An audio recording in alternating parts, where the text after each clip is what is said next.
যখন ফেরাউন সাগরে ডুবে যাচ্ছিল তখন হযরত জিবরাইল আলাইহিসসালাম কেন তার মুখে কাদা ঢুকিয়ে দিয়েছিলেন আসুন জেনে নিই। রাতের বেলা হযরত মুসা আলাইহিসসালাম বনি ইসরাইলকে গোপনে নিয়ে যাচ্ছিলেন, কিন্তু ফেরাউন এ খবর পেয়ে গেল। সে সঙ্গে সঙ্গে তার সেনাবাহিনী প্রস্তুত করল এবং বনি ইসরাইলকে ধ্বংস করার উদ্দেশ্যে তাদের পেছনে রওনা হলো। যখন সকালের সূর্য উঠল, ফেরাউন তার বাহিনী সহ বনি ইসরাইলের একেবারে মাথার ওপর পৌঁছে গেল। তখন পরিস্থিতি ছিল এমন, সামনে গভীর সাগর, পেছনে নিশ্চিত মৃত্যু। ভয়ে বনি ইসরাইল চিৎকার করে উঠল, নিশ্চয়ই আমরা ধরা পড়ে গেছি। কিন্তু হযরত মুসা আলাইহিসসালামের ঈমান এতটাই দৃঢ় ছিল যে ভয়ের ঝড়ও তার সামনে নিষ্ফল হয়ে গেল। তিনি বললেন, কখনোই না, নিশ্চয়ই আমার সঙ্গে আমার রব আছেন, তিনি আমাকে পথ দেখাবেন। আল্লাহর নির্দেশে তিনি তার লাঠি সাগরের পানিতে আঘাত করলেন। মুহূর্তের মধ্যেই সাগর ফেটে গেল, পানি দুপাশে বিশাল পাহাড়ের মতো দাঁড়িয়ে গেল এবং মাঝখানে একেবারে শুকনো পথ তৈরি হয়ে গেল। হযরত মুসা ও বনি ইসরাইল সেই পথে এগিয়ে গেলেন। ফেরাউন ও তার সেনাবাহিনী উদ্ধত ও শত্রুতা নিয়ে তাদের পেছনে ধাওয়া করল। যখন হযরত মুসা আলাইহিসসালাম ও বনি ইসরাইলের শেষ মানুষটিও অপর প্রান্তে পৌঁছে গেল,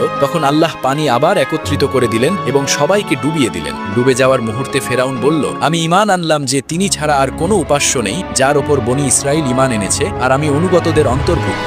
যখন হযরত জিবরাইল আলাইহিসসালাম এটি দেখলেন, তখন তিনি সাগর থেকে কাদা তুলে ফেরাউনের মুখে ভরতে লাগলেন, এই ভয়ে যে সে যদি তওবার শব্দগুলো উচ্চারণ করে ফেলে তবে কোথাও আল্লাহর অসীম রহমত তার কাছে পৌঁছে না যায়। আল্লাহর এই অপরিসীম রহমতের জন্য আপনি কি এখনো কমেন্ট ও শেয়ার করেননি?